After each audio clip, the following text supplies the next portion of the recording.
I'll be trusting a hoe. I'll be trusting a hoe. Yeah, yeah. I'll be trusting a hoe. These bitches be lying for real. I'm with no faith in no one, I just stay in the film. I'll be trusting the soul. Good nigga be lying for real. I'm with no faith in no one, I'm just keeping it real. The bitch be fucking for real. And niggas ain't shooting to kill. They just be ducking for real. And I just been starting for real. Like I just been ducking the deal. Cause I just been fucking for real. You know men lying, women lying, just keeping it real.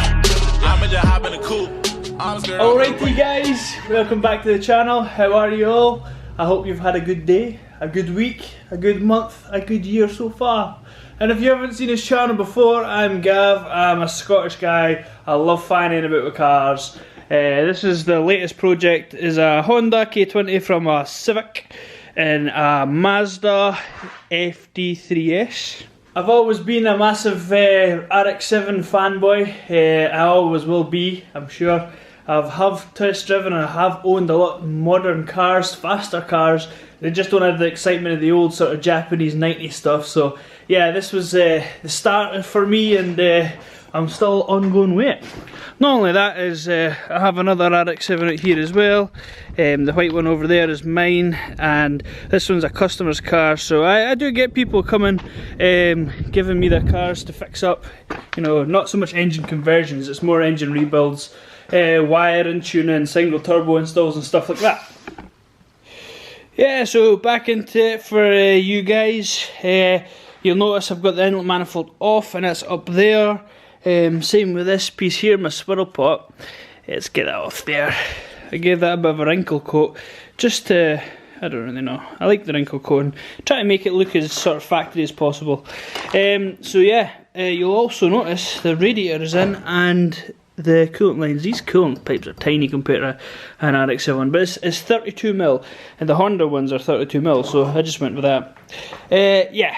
The radiator is a 3-pass or 2-pass, dual pass, whatever you call it. It comes in the top, it goes along the bottom, up here in the middle, along, back down, and then there's another pipe that kind of comes out the bottom, and we'll be going to this housing here. So one of the main things we're going to be doing today is finishing up the coolant lines, the plumbing for the radiator, etc., and into the heater matrix itself. I will be using this here, the factory one. However, this is a bit too big for the hose I'm going to be using. This is from an RX7, so first thing I'm going to do is I'm going to cut this off here, slide it in there, TIG that up, and because this hasn't got a bracket on it anymore, I'm going to have to weld a little tab on it and then bolt it to the housing there. Also, if you are new to the channel, my bench is always a mess, always. I never have a clean bench, yeah. It's typically, I finish late. I mean, I normally finish, these are normally start at about 11 o'clock at night, finish about 3 in the morning sometimes, so I don't always have the time. I get a bit sleepy and I just want to go to my bed, so I should stay up for sort of another hour to kind of get it cleaned up, because a part of the building is cleaning up after yourself. But, can never be arsed. Look at this. Is that going to fit down there? Of course it will. So that'll be another ongoing project. That's going to be a nightmare, to be honest. Either she fucking, she leaving. All of my dogs, you love a dog. I'm just running some for no reason. I just put up with a demon. 500 view, then we geeking. Look at this shit, I just got it. Now these bitches are fucking with me. I run up a check on my feet. I'm rocking, going to sleep. If I'm fucking, I'm digging in deep. I leave the Gucci to leak. Post ain't the one for the key. I switch them up for the week. She give me brand with a geek. Nothing in the face make it fleek. What you mean, focus, goddammit. There it goes there. It's sort of a nice goldy colour. That's when you've got an alright sort of temperature into the steel. So yeah, that'll do fine. Right guys, finished that up. Made a wee bracket and bolted onto there. Sort of give that a little paint just to sort of stop any extra rusting. I'll look at the neck of the starting wire. To be honest, I'm probably going to blow this thing up in about 30 seconds after rip the thing back out again anyway. So now this top hose can go to the top here. The bottom one goes to the tank at the top. Yeah, happy with that. So next thing we're going to do is we're going to do some wiring. These are earths here. One from here onto the engine block itself. However, I'm going to redo them. I've got some more cable, so I'm going to do that. I've not got the plug for this anymore, the stock one, so I'm going to have to cut this off and I'm going to weld on my own type of plug. It's just like your sort of universal 2-pin waterproof type. And yeah, I'll start making the loom for the fan that's underneath in a little while. Although ideally what I want to do just now is just finish off the plumbing, get it all sort of bolted in, Jubilee clip everything up, and I think I'm going to start, yeah, why not? We'll put some water in it tonight and see if it leaks out tomorrow. But yeah, so yeah, it's coming together. So now I'm going to go and make off these ends and put in the new earthen wire. I'm going to run a new one to the alternator and a new one to starter motor as well, and the battery. So just show you quickly for crimping these on here. This is a 25mm crimp, 8mm hole, and this is 25mm cable. Basically you just ring off the sort of distance you need, take that piece off there, and this here nice and neat. So it's in there nice and tight. So for crimping these down, the old fashioned way is chuck it in the vise and give it a smack in the hammer. However, I went on eBay and I think it was like £13. I thought, you know what, I'll just buy a set of crimpers, make a better job of it. And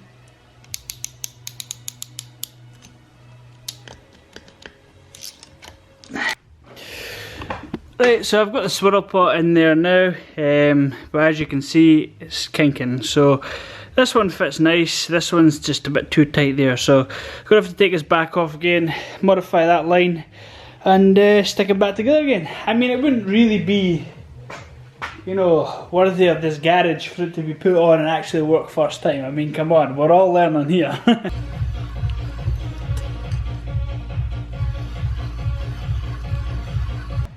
Oh, better turn that down. Yeah guys, so it's me! I'm back! We're now plumbed in, most of it anyway. The top piece here, the bottom piece here, that goes to that part of the radiator. Again, because these are in sections, I've got multiple bleed points. That's just a bleed point that was originally on the radiator. I've welded this one on here just to bleed the top of the air off the radiator up here. It goes along here, it's this one here, and that goes into the top of the swirl pot. That's just to try and bleed off any air. So basically you want it constantly sort of bleeding. Right, underneath, let's get it here, we have this one off the bottom of the radiator, comes along, over the rack and then up into that there. So yeah, it's coming together nicely. In fact, I know what I could do now actually is I might actually go and get some water and fill up the system. Won't really be able to tell if there's much leaks. Well, if there's any major leaks we'll be able to see that straight away, but kind of need some heat and pressure into the car. I could stick it back together again and start it, but again it's late, so don't want to piss the neighbours off too much. Yeah, let's get a bucket and fill this thing up. I'll just do it with the water just now, and then what I'll do is I'll drain it when I know there's no problems, and I'll probably refill it up with deionized water and coolant. Probably just use, I think it's green coolant to use in this. So anyway, actually, if you guys know the coolant I should use, give a wee comment below so I can get the right stuff, Nearly forgot. Need to take this off here. This is the activating switch for the radiator. Oh, focus. You're not going to focus? Oh well. I'm still getting used to this Canon. I will get to focus a little bit better at some point once I set it up, but just now it's straight to the box like that. So yeah, as I've done here is I've cut away the top pieces. I've sort of chipped it away. I'm going to get the solder iron on the go. I'm going to get some extra lengths of cable. I'm going to come off there and it's going to go to a wee waterproof 2-pin plug. Right guys, so I've put that on, soldered them on. I've then put some heat wrap on. And now I'm just doing the connections. I don't actually know if you're going to be able to, oh look at that. Not bad. So yeah, use these crimps, proper crimps for these fittings. And then this gadget, just to basically click in there. And there's the coolant temp sensor. So I've stuck on the inlet manifold. Oh yeah, that's crinkled as well. I got a bit carried away one night with the crinkle paint, so yeah. Yeah, I was originally going to put the battery here. However, you know, there's a bit more space there Obviously have it flat, I wouldn't have it sitting up like that.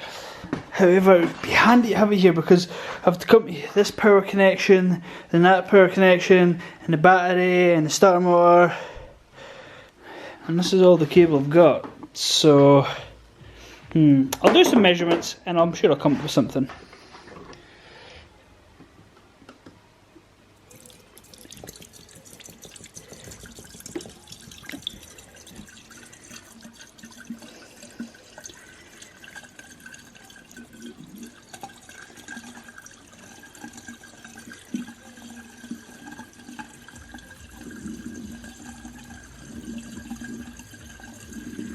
Should be good to see how much litres this takes. The more water the better.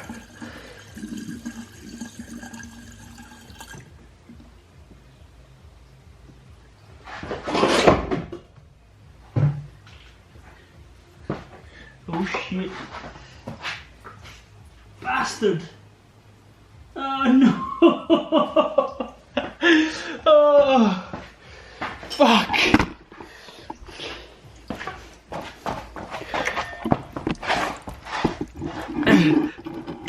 I forgot to weld this bit. Ah, shit! Oh, what a fail.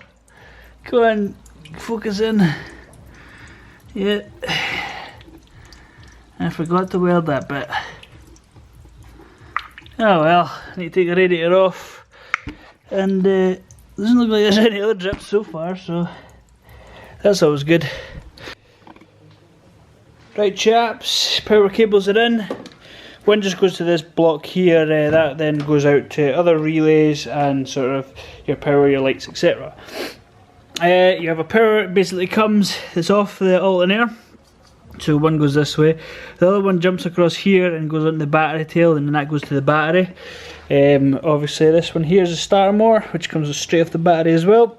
And earthing wise, this piece here goes down onto the engine mount, and there's my wee plug. Oh yes. So yeah, so that actually went inside the engine, sorry, inside the car, and I've ended up with plenty slack, so that'll go nice. And obviously all that needs to be cleaned up, with the battery being in the car actually. You know, I'm going to basically spend a day on that, getting that all sort of cleaned up and tidied out of the way. I know it's not a show car, but it's not exactly nice or safe having all that wire and kick about the place. Better get that turned down. Get with the copyright fuckers are all about. Right guys, that's going to do me for the night. I'm getting pretty tired now. I've come across quite a few problems. I've not fixed the radiator yet. I will be taking it off in another video. I have stuck the inlet manifold back on now, and that's all torqued up, and that shouldn't have to come off again. You can see obviously the swirl pot and everything fits nicely. Everything's quite nice and fits in nice and snug. Yeah, so basically we're getting there. I'm not going to be too far away. I'm going to have to start doing paperwork now for it to get the engine swap actually in and like officially registered on the book. I'm not sure how to do that, but I have spoken to a couple of folk who've done it before. They said it's relatively easy, so I'll give them a shout and hopefully they'll be able to help me out with that one. When that is the next video, I should be putting the intercooler in. When the intercooler's in, I'm going to be doing the intercooler piping. That's going to be an absolute nightmare. I'll probably weld the bench straight onto the intercooler straight off there. And pretty similar with that one there, just to keep it nice and short. The least amount of couplings I have, the better. I don't want to start blowing them off left and centre. So yeah, next video I'm going to be fixing the radiator. I'll pull that off and finish welding it. And then, I'm going to take the intercooler, I'm going to make up mounts, and then I'll weld the intercooler piping in. And when that's done, I'm going to have a full day of wiring to do inside the car. And also the downpipe is in the downpipe and wastegate. That'll probably take about a day, maybe more, to do that. You know what that is? It's a throttle cable. So that also is done. I forgot to say I welded a wee tab on there just to kind of give that throttle a bit of action. Can't stand. Anyway, guys. thank you for coming along, thank you for watching it, thank you for your likes, subscribes, all the love, all the comments. It's much appreciated, guy. Obviously I'm at 500 subscribers now. What the hell, like, it was like yesterday I was on about, 300 subscribers, so 500 now. So folk are obviously liking all this stuff anyway. It's a bit different and it's fun. And again, I'm no professional, I'm a bit of a DIYer and I'm doing everything on the cheapest possible. Cheapest possible. Yeah, I'm getting tired. Right guys, I'm away to bed, so we'll catch you next vid. Cheers guys. I none my emotions, I don't got none of those. I got none of those. I got a baby protect, I got a baby my waist, I gotta shoot it for that.